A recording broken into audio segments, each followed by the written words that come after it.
Rain hammered against the corrugated metal roof of the abandoned warehouse, drowning out the sound of the man sobbing on the floor. It was a cold, rhythmic pounding that matched the beating of Kang Seo-joon's heart. Slow, steady, dangerous. Seo-joon had just the cuffs of his Italian suit. It cost more than the sobbing man would earn in 10 lifetimes. He looked down, his face completely void of emotion. "Please," the man on the floor begged, blood dripping from his lip onto the dusty concrete. "Boss, I didn't know it was police money." "I swear on my mother's life." Seo-joon sighed. It was a sound of pure boredom. He crouched down, not minding the dirt on his polished shoes. He tilted his head, looking at the traitor with eyes that were blacker than the shadows in the corners of the room. "You swear on your mother's life?" Seo-joon asked softly. The calmness in his voice was terrifying. "That is a mistake, Minho. You should never gamble with the only woman who ever loved you." He stood up and turned his back. He didn't need to see what happened next. He just snapped his fingers. Behind him, there was a muffled thud, then silence. Seo-joon walked toward the exit, checking his watch. It was 11 p.m. His schedule was tight. But before he could reach the black sedan waiting in the rain, his phone buzzed in his breast pocket. He frowned. Only 3 people had this number. One was dead behind him. The other was his head of security. The third was the hospital. He answered immediately. "Speak, Mr. Kang." The voice on the other end was trembling so hard it was barely audible. It's Madam Kang. She's having an episode. A bad one. The doctors are evacuating the wing." Seo-joon's hand tightened around the phone. The plastic creaked. The cold killer from the warehouse vanished, replaced instantly by a desperate son. "I'm coming," he snarled. "If a single scratch ends up on her, I will burn that hospital to the ground with all of you inside." He hung up and slid into the back of the car. "The hospital," he ordered the driver. "Fast." As the car tore through the rain-slicked streets of Seoul, Seo-joon closed his eyes. He controlled the underworld. He owned half the politicians in the city. But he knew, deep down, that power meant nothing when he couldn't stop his own mother's mind from eating itself alive. The VIP wing of Seoul National Hospital was supposed to be a place of healing and silence. Tonight, it sounded like a war zone. When Seo-joon stepped out of the elevator, he was met with chaos. A nurse ran past him, clutching a bleeding scratch on her cheek. 2 security guards were backing away from room 304 as if a tiger were loose inside. "Sir!" The head doctor came running up, sweating profusely. "Mr. Kang, thank God. We don't know what to do." She shattered a vase. "She's armed." Seo-joon pushed past the doctor without a word. He walked to the open door of the suite and froze. His mother, Madam Kang, was huddled in the far corner. She looked so small. Her gray hair was wild, and her eyes were filled with a terror that broke Seo-joon's heart. She held a jagged shard of porcelain in front of her, slashing at the air. "Get back!" she shrieked, her voice cracking. "I see you. You're the shadows. You want to take my son away." "Mother," Seo-joon said, stepping into the room. He held his hands up, showing he was unarmed. "It's me. It's Seo-joon." "Liar!" she screamed. She threw a heavy glass coaster at him. It smashed against the wall inches from his head. Seo-joon didn't flinch. "My son is a good boy. You smell like blood. You're the devil." Seo-joon stopped. The accusation hit him harder than any physical blow. "You smell like blood." She didn't know who he was, but her instincts knew what he was. "Doctor," Seo-joon said, his voice straining with suppressed rage. "Sedate her." We can't, sir," the doctor whimpered from the hallway. "Her heart rate is too high. If we inject her now, it could stop her heart. We have to wait for her to calm down." "Wait?" June roared, spinning around. The sheer volume of his voice made the doctors flinch. "Look at her. Does she look like she's calming down? Do your job or I will." "Excuse me." The voice was soft, firm, and completely unimpressed. Seo-joon paused. He looked down. Pushing past his bodyguards was a young woman. She looked exhausted. Her nursing uniform was wrinkled. She had dark circles under her eyes, and her badge was flipped backward. She held a plastic tray of cheap convenience store food. "You're blocking the hallway," she said, looking up at one of Seo-joon's massive security guards. "Move." The guard looked at Seo-joon, confused. Miss, this is a restricted area. You're not assigned to the VIP. I don't care if I'm assigned to the moon, she interrupted. She didn't shout, but her tone was sharp enough to cut glass. I can hear a patient screaming from 3 floors down. Now move or I'll stick you with a catheter. The guard blinked, terrified by the specific threat. He stepped aside. The woman walked straight into the room. She didn't bow to Seo-joon. She didn't even look at him. She walked right past the most dangerous man in Korea as if he were a piece of furniture. Hey. Seo-joon barked, reaching out to grab her arm. It's dangerous. She has a weapon. The nurse stopped. She looked at his hand on her arm, then up at his face. Her eyes were brown, steady, and completely fearless. The only dangerous thing in this room, she said calmly, is the testosterone level. You're all screaming and panicking. No wonder she thinks she's being attacked. She pulled her arm free and walked toward Madame Kang. Don't. The head doctor yelled. She'll stab you. Yuna didn't listen. She stopped 5 feet away from the trembling old woman. She didn't raise her hands. She didn't try to take the glass shard. Instead, she sat down on the floor, right in the middle of the broken porcelain. June watched, his breath caught in his throat. What was this girl doing? Yuna opened the plastic lid of her food tray. Steam rose up, the smell of warm porridge. She took a spoon, took a bite herself, and then looked at the old woman. The cafeteria food is terrible today, Yuna said. She spoke casually, like she was talking to a friend at a bus stop. But the pumpkin porridge is okay. It's warm. Madame Kang blinked. She lowered the glass shard an inch. Pea porridge? Yuna hummed. My grandmother used to make it. But she put too much sugar in it. Do you like sugar, madam? Madame Kang stared at her. The wild look in her eyes began to fade, replaced by confusion. I like sugar. Me too, Yuna smiled. It was a genuine warm smile that lit up her tired face. But don't tell the doctors. They say it's bad for the teeth.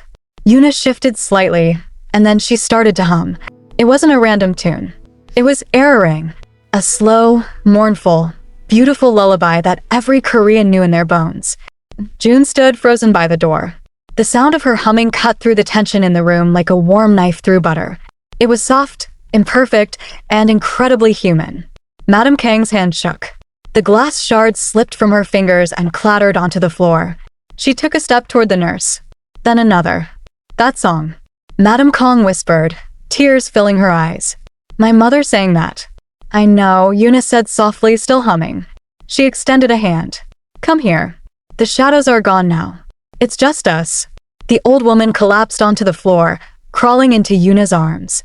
She buried her face in the nurse's shoulder and began to sob. Not out of fear, but out of relief. Yuna just held her, stroking her gray hair, rocking her back and forth gently. June felt like he had been punched in the gut. He watched the way Yuna's hand moved, gentle, rhythmic, reassuring. He saw a small cut on Yuna's cheek where a piece of flying glass must have grazed her, but she didn't seem to care. She was completely focused on his mother. The silence in the room was heavy. The doctors were stunned into silence. The bodyguards lowered their heads. But Seo-joon couldn't take his eyes off her. For the last 3 months, he had watched the best specialists in the world fail to comfort his mother. And here was this tired, messy girl from the general ward, taming the storm with a spoon of porridge and a song. Yuna waited until Madame Kang's breathing slowed into a sleep rhythm. Then, she gestured to the orderlies. Help me get her to bed, she whispered. Gently. If you wake her up, it'll kill you.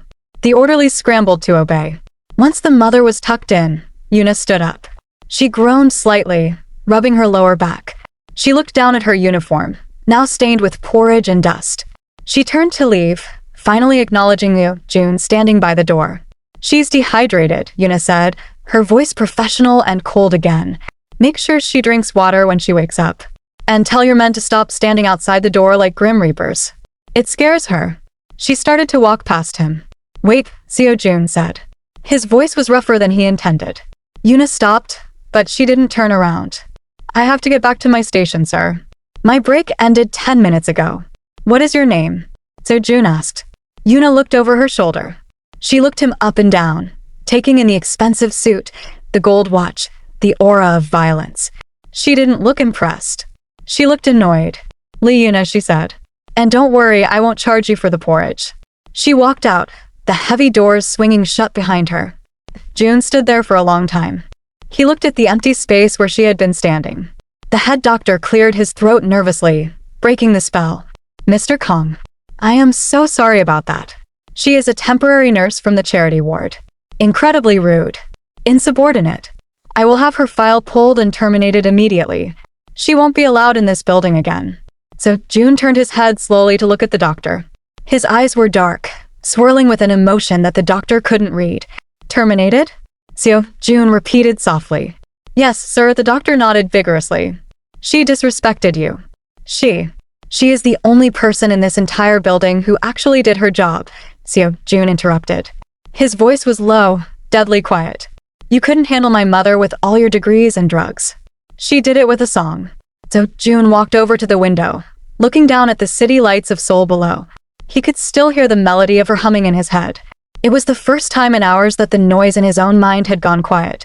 He saw his reflection in the glass. He didn't look like the monster his mother feared. He looked like a man who had just found water in a desert. Dr. Seo-joon said. Yes, sir? Get me her file, Seo-joon commanded. A slow, possessive smirk touched the corner of his lips. I want her. If you are enjoying this story so far, make sure to hit that subscribe button and like the video. It helps us bring more stories like this to life. Now, let's see what happens when the dragon goes hunting. The next night, the rain had stopped, but the air was thick with humidity.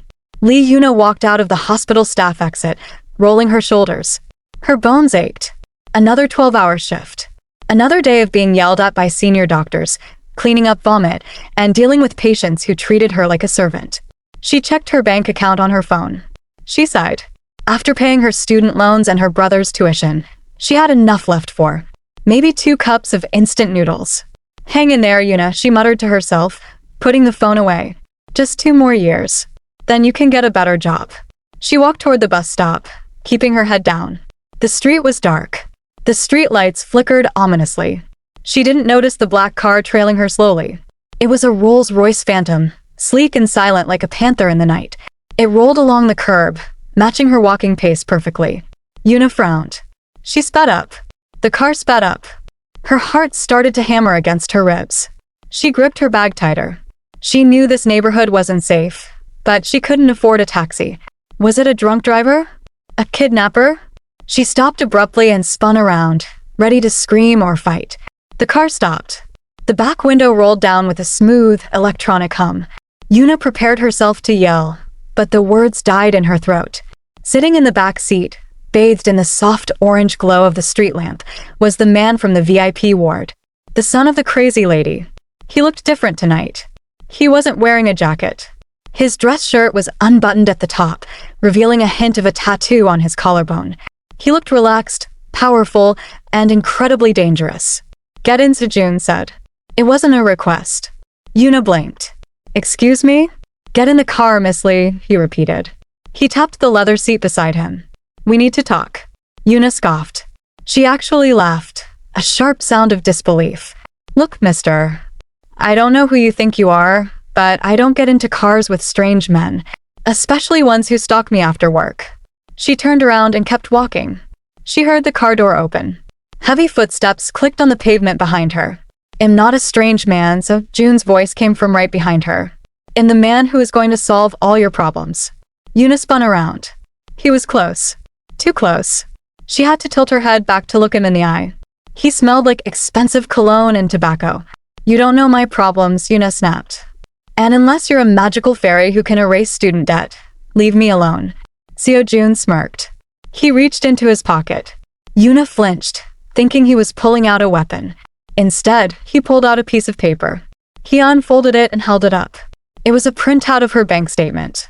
And next to it, her brother's university acceptance letter. Lee Yuna, Seo-joon read calmly. Debt, 50 million won. Rent is overdue. And your brother, Min-hyuk. Smart kid. Got into Seoul National University. But you can't afford the tuition, can you? Yuna felt the blood drain from her face. Fear turned into cold anger. She snatched the paper from his hand. How did you get this? She hissed. This is illegal. I'll call the police. Seo-joon laughed. It was a dark, rich sound. I own the police, Yuna. And the bank. And the hospital you work for. He took a step closer, boxing her in against the brick wall of a convenience store. He wasn't touching her, but his presence was overwhelming. "I have a proposition," Seo-joon said, his voice dropping to a whisper. "My mother hasn't eaten since you left. She screams if anyone else comes near her.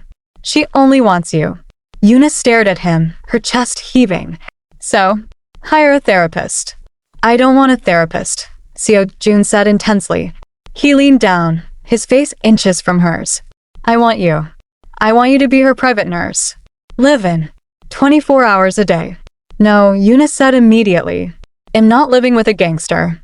It'll pay off your debt," June countered. "All of it. Tonight." Yuna hesitated. The debt was a chain around her neck that she had been dragging for years. Freedom was staring her in the face. But looking at Seo-joon's dark, obsessive eyes, she knew that this freedom would come with a different kind of chain. "I have a life," Yuna whispered, her resolve weakening. "I can't just belong to you." Seo-joon's eyes darkened. He placed a hand on the wall beside her head. "Everyone has a price, Yuna," he murmured. "Tell me yours. Or do I have to make sure your brother's scholarship gets lost in the mail?" Yuna gasped. She looked at him with pure hatred. "You wouldn't. Try me." They stared at each other for a long moment. The air between them crackled with tension. It was hate, yes, but it was also something else. A challenge. Finally, Yuna looked away. She knew she was beaten. She couldn't risk her brother's future. "Fine," she whispered. "I'll do it. But I have conditions." Though June pulled back, looking satisfied. "Name them." "I answer to the patient," Yuna said firmly, poking him in the chest with her finger. "Not to you. And if you ever threaten my family again, I will sedate you with enough horse tranquilizer to keep you asleep for a decade. Do you understand?" So June looked down at her finger on his chest. No one touched him. No one threatened him. He smiled. A genuine, terrifying smile. "Deal," he said. "Get in the car, Nurse Lee. We're going home." As Yuna walked toward the black limousine, she felt a shiver run down her spine. She wasn't just taking a job. She was walking into the dragon's den. And she had a feeling that the dragon had no intention of ever letting her go. The silence inside the Rolls-Royce was heavier than the humid air outside. The windows were tinted so dark that the city of Seoul looked like a blur of gray shadows passing by. Yuna sat as far away from Kang Seo-joon as possible, pressing her shoulder against the car door. She clutched her cheap canvas bag like a shield. Every time the car went over a bump, her knee brushed against his expensive suit trousers, and she flinched as if she had touched a hot stove. June didn't look at her. He was typing on his phone, his face illuminated by the cold blue light of the screen. "Stop fidgeting," Seo-joon said, without looking up. His voice was calm, but it filled the small space instantly. "You're making the leather squeak." "I'm not fidgeting," Yuna snapped back, though she stopped moving immediately. "I'm wondering where you are taking me." "You said home, but men like you usually mean a dungeon or a warehouse." Seo-joon finally locked his phone and slid it into his pocket. He turned his head slowly to look at her. In the dim light, his eyes looked like obsidian, hard, sharp, and impossible to read. "Men like me?" Seo-joon repeated. A small, amused smirk played on his lips. "And what exactly do you think men like me do, Nurse Lee?" "You hurt people," Yuna said bluntly. She didn't back down. "You use money to control everything. And you kidnap nurses because you're too emotionally stunted to deal with your own family problems." The driver in the front seat choked on a cough, clearly terrified by her audacity. No one spoke to the boss like that. But Seo-joon didn't get angry. He leaned back, resting his head against the seat, studying her like she was a puzzle he hadn't solved yet. "You have a sharp tongue," Seo-joon murmured. "Be careful. In my world, sharp things get broken." "In my world," Yuna countered, "we use sharp things to save lives. It's called surgery. Maybe you should try it sometime. You might find a heart in there." The car slowed down.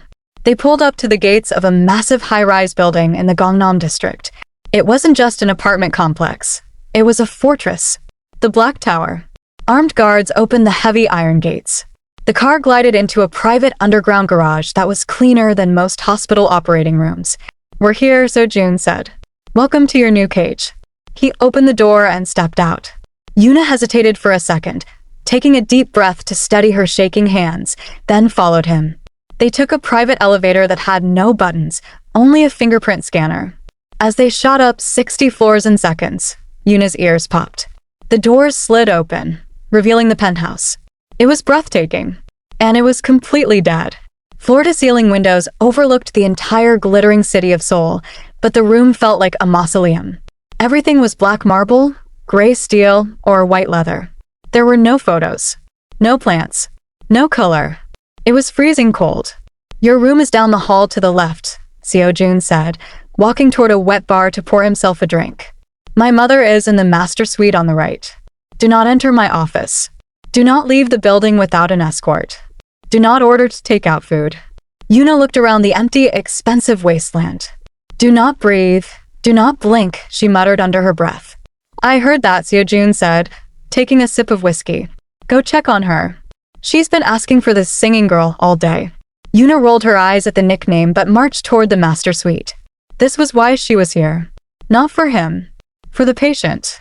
She opened the door to the mother's room, and her heart softened instantly. Madame Kang was sitting in a wheelchair by the window, staring blankly at the rain. She looked frilier than she had in the hospital. Her hands were shaking in her lap. "Madame?" Yuna called out softly. The old woman turned. Her eyes were cloudy, confused. But then recognition flickered. "Porridge," Madame Kang whispered. Yuna smiled, a genuine warmth flooding her chest. She walked over and knelt beside the wheelchair. "That's right. In the porridge girl. Yuna." "Yuna," Madame Kang repeated, testing the name on her tongue. She reached out and grabbed Yuna's hand with a desperate strength. "Don't let the shadows in, Yuna. They wait in the hallway. They have guns." Yuna looked at the door. She knew the shadows were Seo-joon's bodyguards. "I won't let them in," Yuna promised. "I'm here now. I'm going to stay right here." For the next 2 hours, Yuna worked. She wasn't just a nurse. She was a force of nature. She bathed the old woman, changed her into comfortable pajamas, and checked her vitals. She realized the expensive medical equipment in the room was unplugged or dusty. The previous nurses had been too scared to actually use it. Yuna set everything up efficiently. By midnight, Madame Kang was sleeping peacefully, holding onto Yuna's sleeve. Yuna gently untangled herself and walked out into the main living room. She was starving. She found the kitchen. It was huge, sleek, and looked like it had never been used. She opened the refrigerator. It was filled with nothing but rows of bottled water, expensive champagne, and empty space. "Unbelievable," Yuna groaned. "Rich people really do live on air and ego." She rummaged through the pantry and found a dusty bag of rice and some dried seaweed. It wasn't much, but she could work with it. 20 minutes later, the smell of mayak guk warm seaweed soup began to fill the cold, sterile penthouse. It was a smell of comfort, of birthdays, of home. Seo-joon had been in his office, reviewing hit lists and profit margins. But the smell distracted him. He frowned. He hadn't smelled actual food in this house in years. His chefs usually prepared intricate French meals that tasted like nothing. He walked out into the living room, following the scent. He stopped at the kitchen island. Yuna was standing by the stove, stirring a pot. She had taken off her nurse's jacket and was wearing a simple white t-shirt. Her hair was falling out of its bun. She was humming that song again. Seo-joon leaned against the marble doorframe, crossing his arms. He watched her. He was used to women who wore silk dresses and heavy perfume, women who laughed at his jokes even when they weren't funny. Yuna looked like a mess. She smelled like antiseptic and sesame oil. And he couldn't look away. "I told you not to order takeout," Seo-joon said. Yuna jumped, nearly dropping the ladle. She spun around, hand over her heart. "God, do you wear bells? You walk like a ghost." "It's my house," Seo-joon said, walking closer. "I can walk how I want." "What are you doing?" "Cooking," Yuna said, turning back to the pot. "Your mother needs nutrients, not just 4 fluids. And your fridge is a disgrace, by the way. Do you are a vampire? Who drinks that much sparkling water?" Seo-joon stopped next to her. He looked into the pot. "Seaweed soup. It's for birthdays." "It's for healing," Yuna corrected him. She dipped a spoon into the soup and blew on it. Without thinking, she held it up to his mouth. "Taste it. Tell me if it's too salty." Seo-joon froze. He stared at the spoon. He stared at her face. No one fed the dragon. No one dared to put a utensil near his face unless they wanted to lose a hand. "I'm not your patient," Seo-joon said coldly. Just taste it, Yuna insisted, waving the spoon impatiently. I don't want to poison your mother. Seo-joon hesitated. Then slowly he leaned forward and took a sip. The flavor exploded in his mouth. Savory, warm, rich. It tasted exactly like the soup his mother used to make before his father was murdered. Before the blood. Before the money. He swallowed hard. He looked at Yuna, and for a split second, the mask of the mafia boss cracked. His eyes widened with a flash of vulnerability. Well? Yuna asked. Too salty? It's adequate, Seo-joon muttered, pulling back and composing himself. Feed her, then go to sleep. You start at 6 a.m. He turned and walked away quickly, retreating to the darkness of his office. He needed a drink. He needed to forget the way her eyes looked when she offered him that spoon. Yuna watched him go, shaking her head. Adequate, she scoffed. Jerk. It's delicious. The dragon has tasted the soup, but can he handle the heat? If you're loving the chemistry between Seo-joon and Yuna, take a second to smash that like button. Comment Team Yuna if you think she's going to win this war. Now, let's see what happens when the lights go out. The penthouse was silent. It was 3 a.m. The city lights outside cast long, skeletal shadows across the floor. Yuna was asleep in the guest room, exhausted from the day. But Seo-joon was awake. He was in his bedroom, tossing and turning. His sheets were soaked with cold sweat. He was trapped in the nightmare. The same one he had every night for 15 years. Flashback. A dark alley. Gunshots. His father falling. The blood pooling on the asphalt. A young Seo-joon standing there, helpless, watching the life drain from the only man he respected. No. Seo-joon mumbled in his sleep, his hands gripping the sheets until his knuckles turned white. Dad. Run. The dream shifted. Now it wasn't his father. It was his mother. She was screaming, blaming him. You smell like blood, Seo-joon. You are the devil. Stop. Seo-joon shouted, bolting upright in bed. He gasped for air, his chest heaving. His heart was hammering against his ribs like a trapped bird. He looked around the dark room, his hand instinctively reaching for the gun he kept on the nightstand. He gripped the cold metal of the pistol. It was the only thing that made him feel safe. He sat there for a moment, trembling. The panic attack was bad tonight. He needed water. Seo-joon got out of bed, wearing only his silk pajama pants. His chest and arms were covered in scars, bullet wounds, knife slashes, memories of a violent life. He walked out into the hallway, gun in hand, moving silently toward the kitchen. He turned the corner and stopped dead. Someone was in the kitchen. Seo-joon raised the gun instantly, his training taking over. Freeze. The figure at the counter turned around slowly. It was Yuna. She was wearing an oversized t-shirt that hung down to her knees. She held a glass of warm milk in her hands.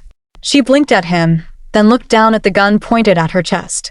She didn't scream. She didn't drop the glass. Put that away, Yuna whispered. You'll wake your mother.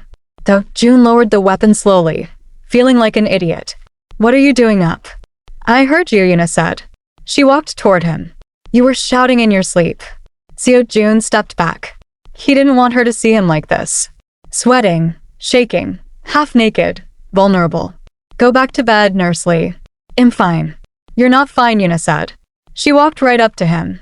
She was so small compared to him, but she radiated a strange calmness. Your pupils are dilated. You're hyperventilating. It's a panic attack. I said I'm fine, Seo-joon snarled, trying to be the boss again. Don't analyze me. Yuna ignored his order. She reached out and gently took the gun from his hand. Seo-joon was so shocked he let her take it.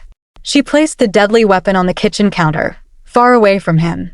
Then, she handed him the glass of warm milk. Drink, she commanded. June stared at the milk. I am 30 years old. I don't drink warm milk. It has tryptophan, Yuna explained. It helps with serotonin levels. Drink it, or you'll get the nasogastric tube. Seo-joon let out a short, incredulous breath. He took the glass. He drank it in one go. The warmth spread through his chest, settling the shaking in his hands. He looked at Yuna. In the moonlight, she looked soft. Beautiful. Why aren't you afraid of me? Seo-joon asked quietly. I just pointed a gun at you. Yuna leaned against the counter, crossing her arms. She looked tired but sad. I worked in the ER for 3 years, Seo-joon, she said. She used his name without the honorifics. It sounded intimate. I've seen gang members come in with their intestines hanging out. I've seen mothers screaming over dead children. I've seen people die alone. She looked up at him, her eyes locking onto his. I'm afraid of death, Yuna whispered. I'm afraid of losing the people I love. But you? You're just a man in his pajamas who misses his dad. Seo-joon felt the air leave his lungs.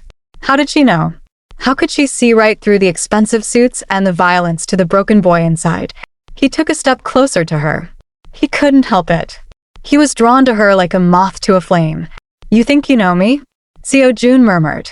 He was so close now that he could smell her shampoo, lavender and rain. I know you're lonely, Yuna whispered. She didn't back away. Seo-joon reached out. His hand, rough and scarred, brushed against her cheek. His thumb traced her jawline. His skin was burning. Yuna's breath hitched. She looked at his lips, then up at his eyes. The tension in the kitchen was thick enough to choke on. Yuna, Seo-joon breathed. He leaned down.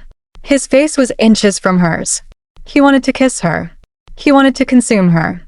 He wanted to know if she tasted as warm as she felt. Ring. The shrill sound of a phone cut through the silence like a gunshot. Seo-joon froze. Yuna flinched and stepped back, breaking the spell. Seo-joon closed his eyes and cursed under his breath. He grabbed his phone from the counter. It was his head of security. What? Seo-joon answered, his voice ice-cold again. Boss, the voice said urgently. We have a problem. The Vipers. They know where she is. They know about the penthouse. Seo-joon's eyes snapped open. He looked at Yuna, who was standing there, confused and flushed. The vulnerability vanished. The dragon was back. Double the guards, Seo-joon ordered. And get the car ready. I'm going out. He hung up and looked at Yuna. Go to your room. Lock the door. Do not open it for anyone but me. What's happening? Yuna asked, fear creeping into her voice. Go. Seo-joon shouted. Yuna turned and ran to her room. Seo-joon watched her go, his heart pounding. But this time, it wasn't from a nightmare. It was from fear. Real fear. Because for the first time in his life, Kang Seo-joon had something to lose. And his enemies were coming to take it. The morning sun filtered through the floor-to-ceiling windows of the penthouse, but it brought no warmth. The air inside the black tower was suffocating. Seo-joon had been gone for 12 hours. Yuna paced the living room, her nurse's shoes squeaking softly on the marble. Every time she looked at the heavy steel front door, she felt a knot tighten in her stomach. The security guards outside were edgy. She could hear them murmuring into their radios, their hands hovering near their holsters. Yuna, a soft voice called out. Yuna turned. Madame Kang was sitting in her wheelchair, holding a ball of yarn. She looked clearer today. The dementia fog had lifted slightly. Yes, madam? Yuna asked, kneeling beside her. Do you need water? He isn't coming back for dinner, is he? Madame Kang asked. Her eyes were sad. My son. He's out there doing the bad things. Yuna sighed and took the old woman's hand. He's working, madam. He's making sure we're safe. Safe? Madame Kang laughed bitterly.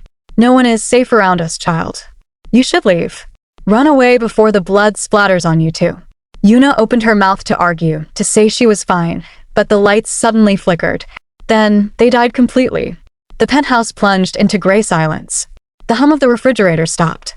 The electronic locks on the windows beeped once, a low, dying sound. What happened? Madame Kang whispered, gripping Yuna's hand so hard her nails dug in. Just a power outage, Yuna said, keeping her voice steady, though her heart had leaped into her throat. Stay here. Yuna stood up and walked to the intercom on the wall. She pressed the button. Security? The power is out. Is everything okay? Static. Then a wet, gurgling sound. Yuna froze. That wasn't a technical glitch. She knew that sound from the ER.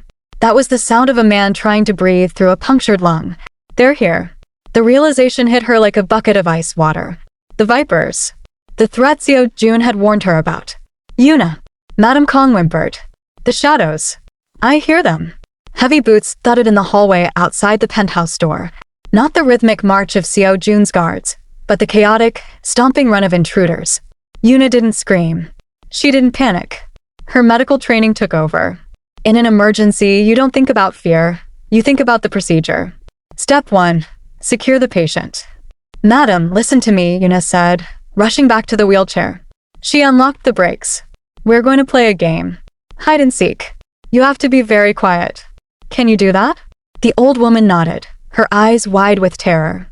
Yuna wheeled her swiftly into the master bedroom. She scanned the room. The walk-in closet. It had a heavy door and no windows. She pushed Madame Kang inside. Don't come out, Yuna whispered, kissing the old woman's forehead. No matter what you hear. Do not open this door unless you hear my voice. Or Seo-joon's. What about you? Madame Kang cried. I'm going to distract them, Yuna said. She closed the closet door and locked it from the outside. It was a flimsy lock, but it might buy them time. Yuna ran back into the bedroom. She needed a weapon. She looked around desperately. A lamp? Too heavy. A pillow? Useless. Her eyes landed on the medical cart she had organized the night before. She grabbed a scalpel, a small, surgical blade she used for cutting bandages. It was tiny against a gun, but it was sharp. She also grabbed a bottle of isopropyl alcohol and a lighter she found in Seo-joon's drawer. Boom. The front door of the penthouse exploded inward. Debris flew across the living room. Yuna ducked behind the kitchen island, covering her ears. 3 men walked in through the smoke. They wore cheap suits and masks. They held submachine guns. Check the rooms. One of them shouted. His voice was rough. Find the old witch. The boss wants her alive. Kill anyone else. Yuna pressed her hand over her mouth to stifle her breathing. She could hear them tearing apart the living room, smashing vases, overturning furniture. They were getting closer to the bedroom. If they found the closet, Madame Kang was dead. Or worse, she would be used as bait. Yuna looked at the alcohol bottle in her hand. She looked at the lighter. She knew she couldn't fight 3 armed men, but she could create chaos. She stood up. Hey! Yuna screamed. The 3 men spun around, guns raised. They saw a small woman in a nurse's uniform standing in the kitchen doorway. Well, the leader sneered, lowering his gun slightly. Look what we have here. The nurse. You're prettier than the pictures. Get out, Yuna said. Her voice shook, but her chin was high. This is a sterile environment. The men laughed. They started walking toward her. Or what? You gonna check my blood pressure, sweetheart? Yuna flicked the lighter. No, she said. She threw the open bottle of alcohol at the leader's chest. Before he could react, she tossed the lit lighter. Whoosh. The alcohol ignited instantly. The leader screamed as blue flames engulfed his shirt. He dropped his gun, flailing wildly. Fire! Put it out! He shrieked. The other 2 men panicked, trying to pat out the flames on their boss. Yuna didn't wait. She turned and sprinted back toward the bedroom, slamming the door and locking it. She dragged a heavy dresser in front of it. It wouldn't hold them for long. She knew that. But every second counted. She huddled against the dresser, clutching the scalpel in her trembling hand. She could hear them cursing outside. She could hear them kicking the door. Thud. Thud. Thud. Open up, you little rat. The voice roared from the other side. I'm going to kill you slowly. Yuna closed her eyes. Tears leaked out. Oh, June, she whispered. Where are you? The tension is at an all-time high. Yuna is fighting for her life. If your heart is racing, hit that like button right now. Do you think Seo-joon will make it in time? Let's find out. 5 miles away, a black Mercedes was tearing down the highway at 140 miles per hour. Kang Seo-joon drove like a man possessed. His knuckles were white on the steering wheel. He was weaving through traffic, ignoring red lights, ignoring honking horns. His phone was on speaker on the dashboard. It was connected to the penthouse security feed. Sir, his head of security's voice crackled. The cameras are down. We lost visual. The perimeter team is dead. I don't care about the cameras. Seo-joon roared. Where is she? Is she alive? Thermal sensors show a fire in the kitchen. Multiple heat signatures in the hallway. Sir, they're inside. Seo-joon let out a guttural growl. He slammed his foot on the accelerator. The engine screamed. He had spent his whole life building walls to keep people out. He had pushed everyone away to keep them safe. And now, the one time he let someone in, the one time he let a woman with gentle hands and a sharp tongue into his home, she was going to die because of him. If they touch her, June thought, a dark, cold rage settling over him, I will kill every single person in this city. He drifted the car around the corner, screeching into the underground garage of the Black Tower. He didn't wait for the car to stop completely. He kicked the door open and rolled out, his gun already in his hand. He didn't take the elevator. They would have rigged it. He took the stairs. 60 floors. He ran up the first flight, his lungs burning, his legs pumping with adrenaline. On the 10th floor, he found 2 of his guards dead. On the 30th floor, he found a Viper sentry. So Joon didn't slow down. He fired 2 shots. Bang. Bang. The sentry fell before he could even raise his radio. Seo-joon kept running. He was a monster climbing a tower to save his princess. But he wasn't doing it for love. He was doing it for possession. She was his. And no one took what belonged to the dragon. By the time he reached the penthouse floor, his suit was drenched in sweat, and his eyes were wild. He kicked open the service door. Smoke filled the hallway. The smell of burning alcohol and ozone stung his nose. He heard screaming from inside the penthouse. A woman's scream. Yuna! Seo-joon bellowed. He charged through the shattered front door. The living room was a wreck. One man was writhing on the floor with burns. Another was kicking at the bedroom door. Seo-joon didn't hesitate. He raised his gun. Headshot. The man kicking the door dropped instantly. The burned man on the floor tried to reach for his weapon. Seo-joon stepped on his wrist, hearing the bone snap. He didn't even look down. He put a bullet in the man's leg to keep him down. Where's the third one? Seo-joon snarled. Crush. The sound came from inside the bedroom. The wood splintered. The third intruder had broken through. Seo-joon felt his heart stop. He leaped over the furniture and sprinted into the bedroom. The scene he saw froze him for a microsecond. The intruder, a massive man with a knife, had cornered Yuna. She had backed up against the closet door, shielding it with her own body. She held the tiny scalpel in front of her, her hand shaking violently, but she didn't move. She was guarding his mother. The intruder lunged. No. Seo-joon screamed. He tackled the man from behind. The momentum sent them both crashing into the vanity mirror. Glass shattered everywhere. The intruder was strong, but Seo-joon was desperate. He punched the man in the face, feeling cartilage crack. The man slashed out with his knife, cutting a deep gash into Seo-joon's forearm. Joon didn't feel it. He grabbed the man's throat with both hands and squeezed.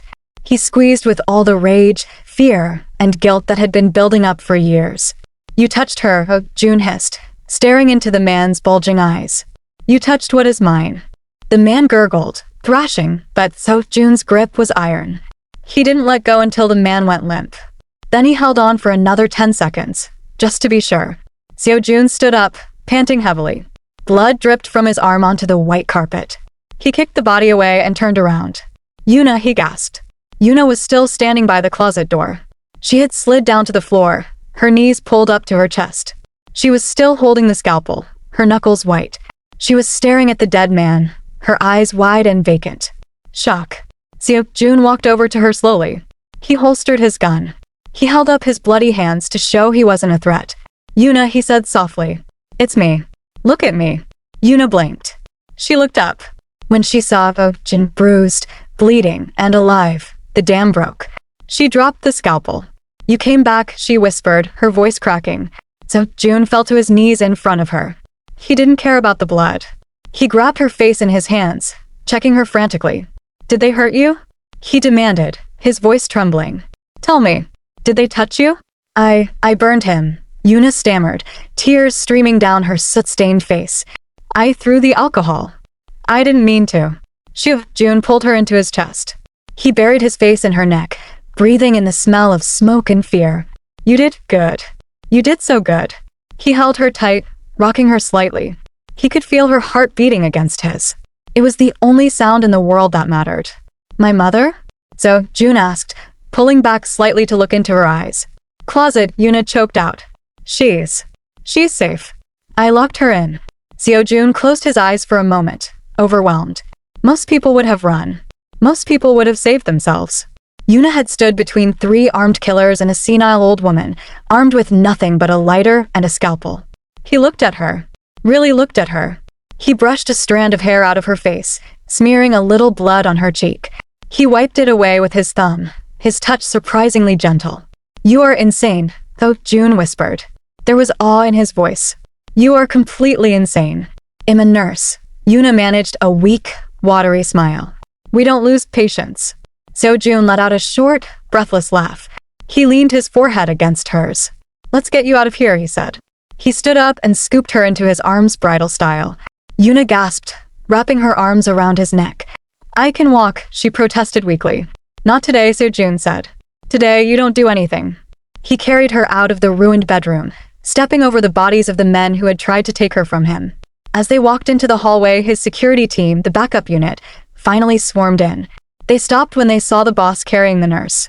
They saw the blood on his suit, the darkness in his eyes. Clean this up, June ordered coldly, not stopping. And find out who sent them. I want every single Viper dead by sunrise. Yes, sir. The men shouted in unison. Seo-joon carried Yuna into the elevator. The doors closed, shutting out the carnage. In the quiet of the elevator, Yuna looked at Seo-joon's arm. The cut was deep and bleeding badly. Put me down, Yuna said firmly. No. You're bleeding, she said, her nurse voice returning. You nicked the radial artery. If you don't apply pressure, you'll pass out. Seo-joon looked down at her. I'm fine. Put me down. Seo-joon sighed and set her down gently. Yuna immediately grabbed his arm. She ripped a strip of fabric from her ruined uniform and tied it tight around his wound. You're an idiot, she muttered, her hands working fast. Running into a gunfight. I was running to you, Seo-joon said simply. Yuna stopped. She looked up at him. The elevator arrived at the lobby, but neither of them moved. Why? Yuna asked softly. I'm just an employee. Seo-joon reached out with his good hand. He cupped her cheek, tilting her head up. You are not an employee, he said. His voice was low, rough, and full of a terrifying certainty. You are the only thing in this world I am afraid to lose. Yuna's breath hitched. She saw the truth in his eyes. It wasn't just gratitude. It was obsession. It was love, twisted and dark and heavy. And God help her. She didn't pull away. Come, June said, taking her hand.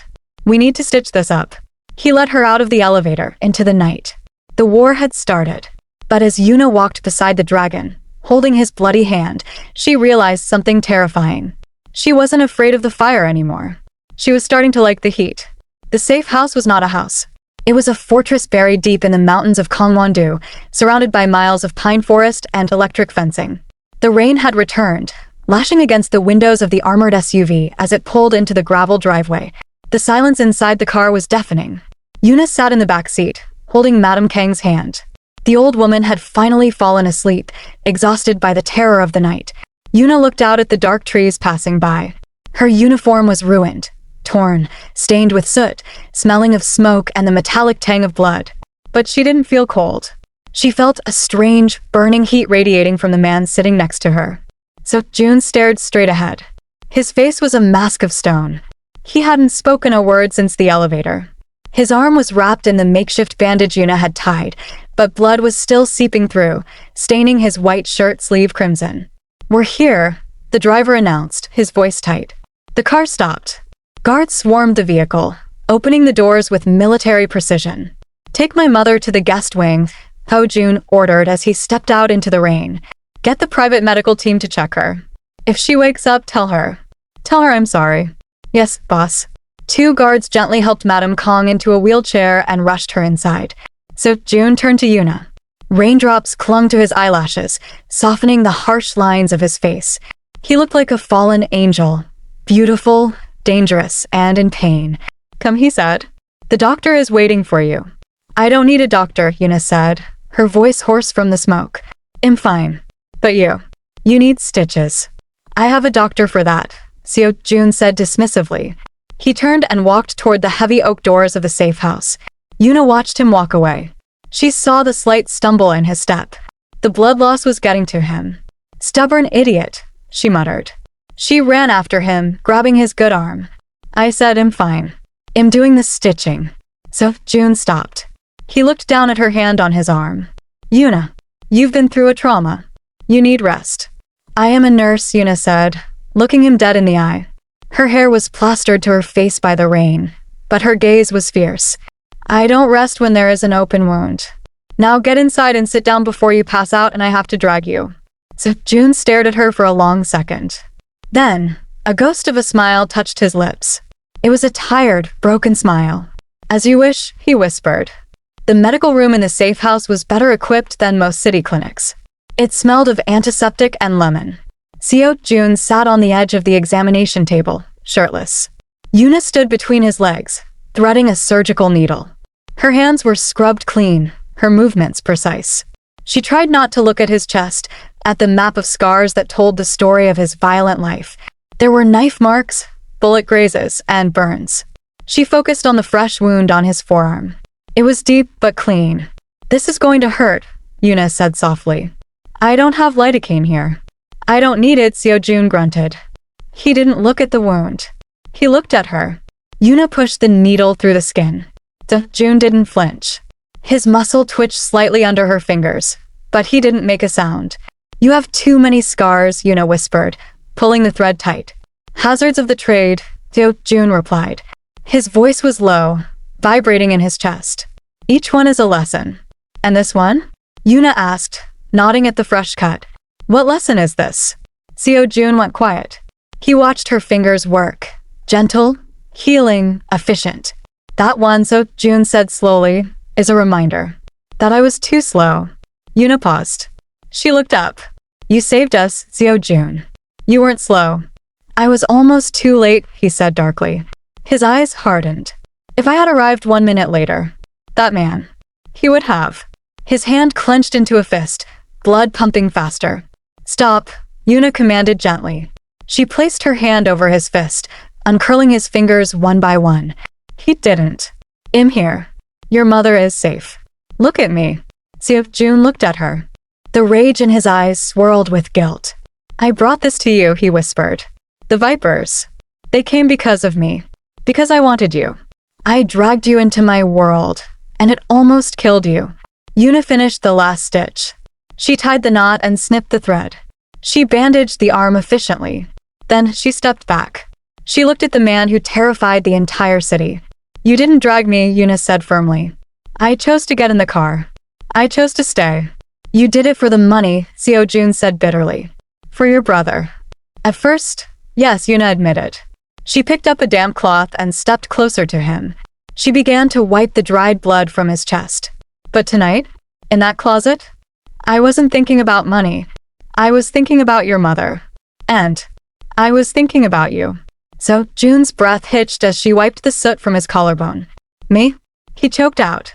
"I was wondering if you were eating," Yuna murmured, her hand lingering over his heart. "I was wondering if you were having another nightmare. I was scared that you would come home to a house full of ghosts." Seo-joon grabbed her wrist. His grip was desperate. "Yuna," he groaned. He pulled her closer. She stumbled, landing between his legs again, her hands resting on his bare shoulders. The air in the room became heavy, charged with electricity. "I am a bad man," Seo-joon whispered, his face inches from hers. "I kill people who get in my way. I destroy things. I am darkness, Yuna. You are light. You fix things." "Then let me fix you," Yuna breathed. Seo-joon closed his eyes, fighting a war within himself. He wanted to kiss her. He wanted to claim her. But he knew that if he did, he would never be able to let her go. And being with him meant a target on her back forever. He pulled away abruptly. He stood up, turning his back to her.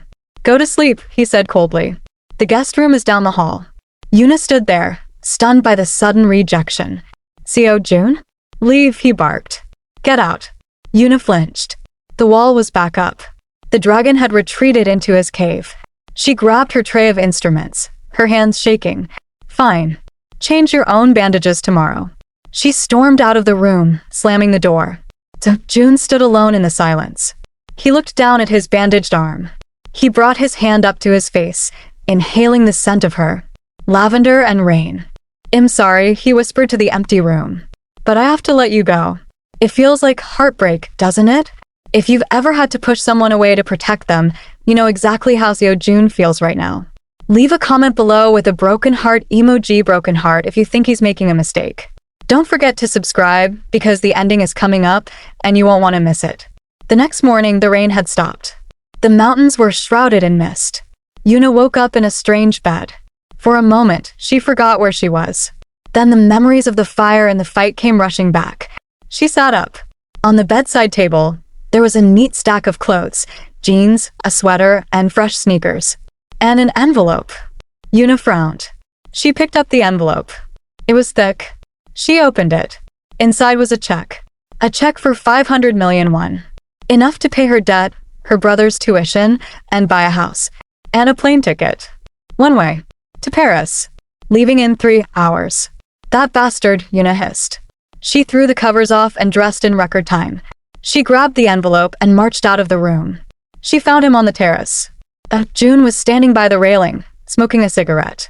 He was wearing a fresh black suit, looking impeccable, as if the night before had never happened. He heard her coming but didn't turn around. The car is waiting, Seo-joon said, exhaling a plume of smoke into the mist. It will take you to Incheon Airport. Your brother's tuition is already paid in full. You are free, Yuna. Yuna walked up to him. She didn't say a word. She took the check and the plane ticket. She held them up in front of his face. Then she ripped them in half. Rip. Seo-joon turned his head sharply. He watched as she tore the paper into confetti and threw it over the railing. The pieces fluttered down into the forest below like snow. What are you doing? June asked, his voice low and dangerous. That was your freedom. I define my own freedom, Yuna snapped. She crossed her arms. You don't get to fire me, Kang Seo-joon. I have a contract. The contract is void, June growled. He threw his cigarette down and stepped closer to her. Don't you understand? They know who you are now. The Vipers. The Triads. Everyone. As long as you are near me, you are a target. So protect me, Yuna challenged him.